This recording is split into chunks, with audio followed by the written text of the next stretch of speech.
जय हिंद। एमसीक्यू वाले क्वेश्चंस हमेशा से आते रहे हैं, चाहे वो यूपीएससी हो, स्टेट पीसीओ से या अदर कोई कंपटीशन एग्जाम हो।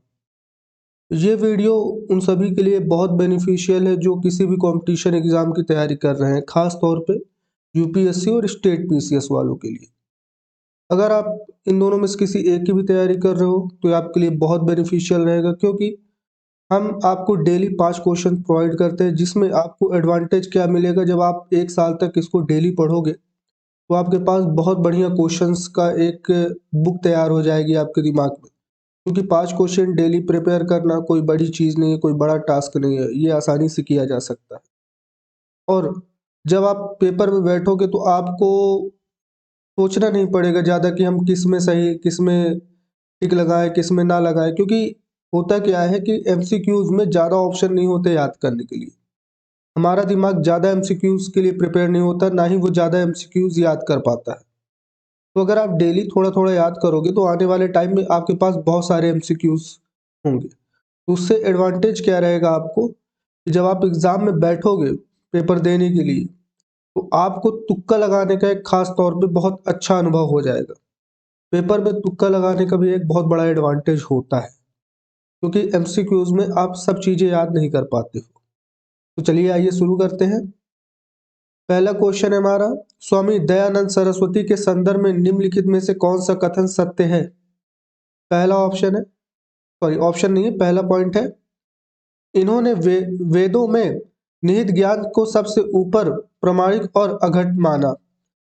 इन्होंने सत्य प्रकाश की रचना की थी। तो ऑप्शन है हमारा केवल एक, केवल दो, एक या दो, दोनों, ना तो एक ही ना ही दो ही, मतलब कोई भी नहीं।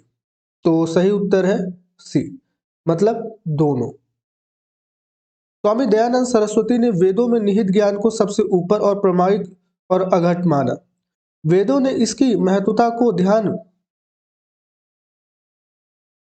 में रखते हुए उन्होंने वेदों की ओर लौटने का नारा दिया। इसके साथ ही उन्होंने सुधारवादी और प्रगतिशील समाज की स्थापना के क्रम में 1875 में आर्य समाज का गठन किया। स्वामी दयानंद सरस्वती ने अपने विचारों का प्रचार करने के लिए ऋग्वेद, भाषा भूमि और ग्रंथ वेद भाषा और सत्य प्रकाश ग्रंथों की रचना की, जिसमें सत्य प्रकाश काफी लोकप्रिय हुआ। बीते 30 अक्टूबर में उनकी पुण्यतिथि थी। पराली आप मैं आपको बताना चाहता हूँ, जैसे जब खेतों में फसल उग जाती है तो जो बाद में कटाई वगैरह होने के बाद जब कट जाते हैं खेत, उसके बाद जो उसके नीचे का भाग रहता है वो छोटे-छोटे रहते हैं, तो उनमें आग लगा दी जाती है, क्योंकि फिर बाद में वो नई फसल बो सके। तो उसको पराली कहा जाता है।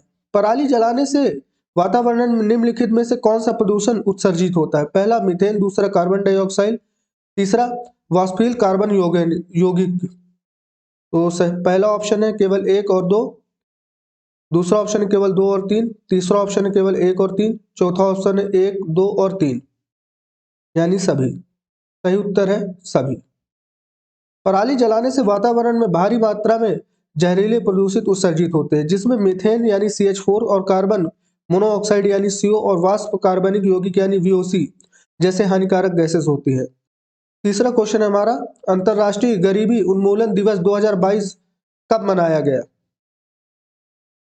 पहला 9 अक्टूबर, दूसरा 20 अक्टूबर, तीसरा 18 अक्टूबर और चौथा 17 अक्टूबर। हर साल 17 अक्टूबर को अंतर्राष्ट्रीय गरीबी उन्मूलन दिवस मनाया जाता है।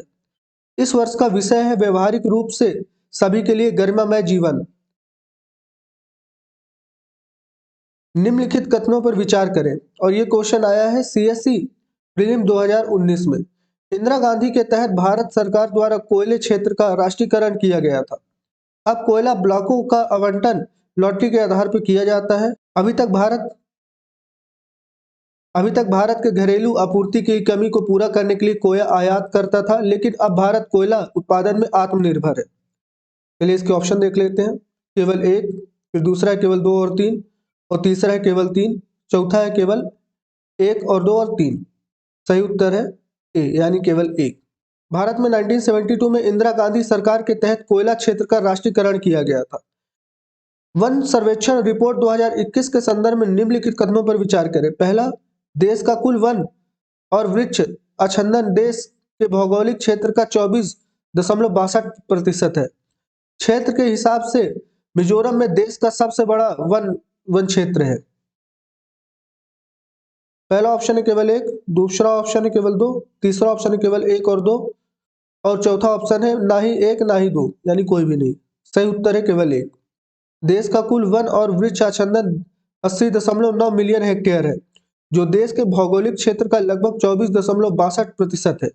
अतः कथन 1 सही है। क्षेत्र के हिसाब से मध्य प्रदेश में देश का सबसे बड़ा वन क्षेत्र है। इसके बाद अरुणाचल प्रदेश और छत्तीसगढ़, उड़ीसा और महाराष्ट्र है। कुल यौगिक क्षेत्र के प्रतिशत के रूप में वन कवर के मामले में शीर्ष 5 राज्य मिजोरम, अरुणाचल प्रदेश, मेघालय, मणिपुर और नागालैंड है, यानी कथन 2 गलत है। आई होप आपको ये वीडियो अच्छी लगी होगी। कल मिलते हैं कुछ नई वीडियो के साथ। जय हिंद।